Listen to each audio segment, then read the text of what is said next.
अब यहां पर बताते हैं कि शुकदेव जी ने कहीं भी राधा नाम का उच्चारण नहीं किया। क्यों नहीं किया? क्योंकि वो राधा जी को अपना गुरु मानते थे और गुरु का नाम मुख से नहीं लेना चाहिए। तो उन्होंने राधा नाम का उच्चारण कहीं नहीं किया। उन्होंने राधा जी को बड़ी गोपी से संबोधित किया। किस नाम से? बड़ी गोपी। तो बड़ी गोपी जहां जहां पर भी आता है उसका नाम मतलब है। अच्छा, गुरु क्यों मानते थे? प्रसंग है कि शुकदेव जी हम सभी जानते किसका स्वरूप है, किसके रूप में आए हैं? तोते का रूप है,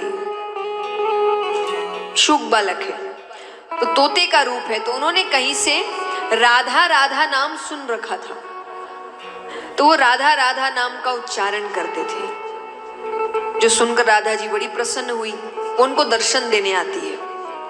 उन्होंने आकर कहा, पुत्र राधा राधा मत कहो, कृष्ण कृष्ण कहो। क्या कहो?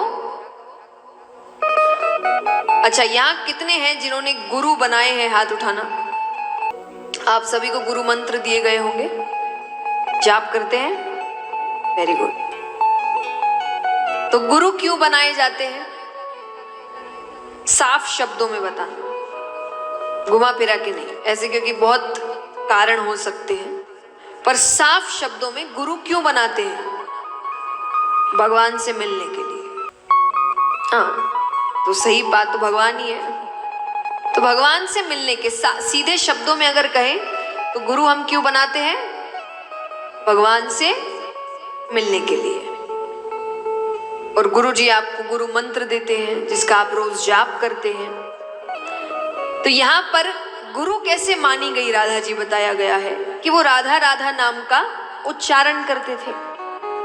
तो राधा जी आई, राधा जी ने कहा राधा राधा मत कहो। क्या कहो? कृष्ण कृष्ण कहो।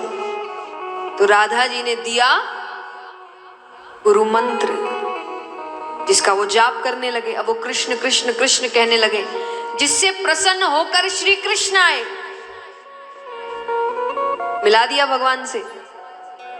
तो इसीलिए तब से वो राधा जी को अपना गुरु मानते हैं कि मेरे गुरु ने मुझे गुरु मंत्र दिया जिसका जाप करने से मुझे भगवत प्राप्ति हुई। और आपने जब शुकदेव जी के अवतार की कथा सुनी थी तो शुकदेव जी कहां पर आए थे? कैलाश पर्वत पे। तो राधा जी ने ही उनको भेजा था। जब श्री कृष्ण अवतार ग्रहण करने जा रहे थे तो राधा जी भी तैयारी में थी। तो शुकदेव जी ने कहा कि मैं क्या करूंगा, मुझे भी साथ जाना है।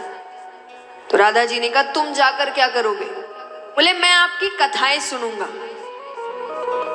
तो बोले फिर मेरे साथ मत चलो, मैं तुमको कैलाश पर्वत भेजती हूँ। वहां आए दिन महादेव जी और पार्वती जी कोई ना कोई कथा की चर्चा करते रहते हैं। तो उनको तो कथा सुनना था।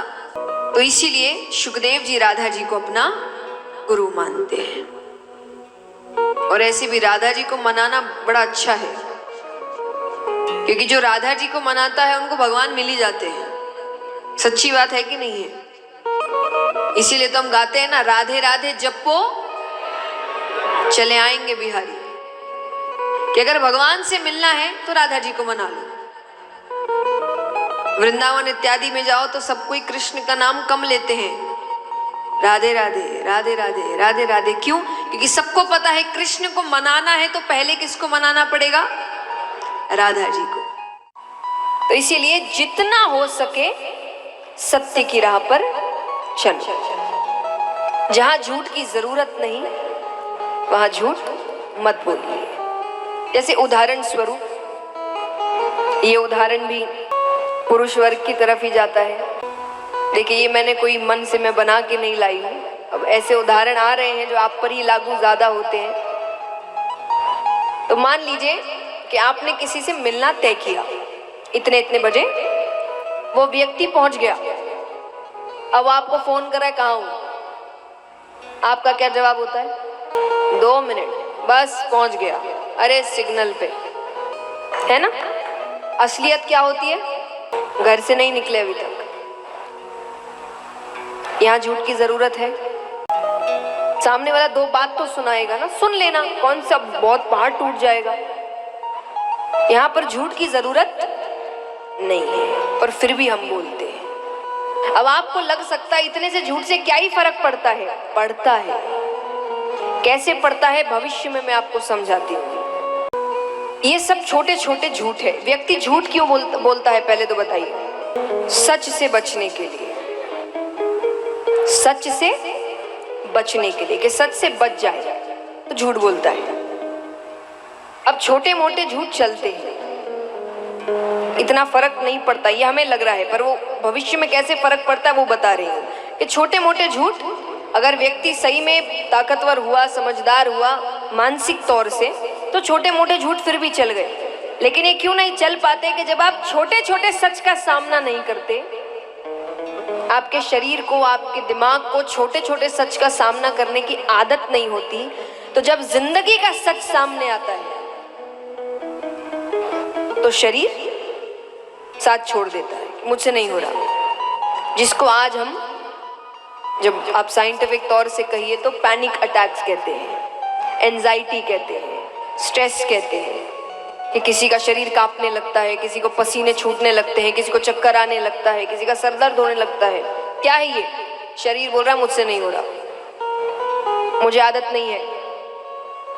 तो आदत नहीं है ना, क्योंकि छोटे छोटे झूठ से तो आप बच जाते थे, भाग जाते थे, कभी सामना नहीं किया। और आज इतना बड़ा सच सामने आया है, बड़ा क्या, जिंदगी का सच जो आपके कंट्रोल में नहीं है। जिन सच से आप बच निकलते हैं वो आपके कंट्रोल की चीजें हैं। जब आपके कंट्रोल से बाहर की चीजें आती है, आप बच नहीं निकल पाते, तब शरीर कहता है मुझे इस चीज की आदत नहीं है। तब व्यक्ति बिखरने लगता है, टूटने लगता है। तो इसीलिए जरूरी है जिंदगी के छोटे छोटे सच का सामना करिए। जहां झूठ की जरूरत नहीं वहां पर झूठ मत बोलिए।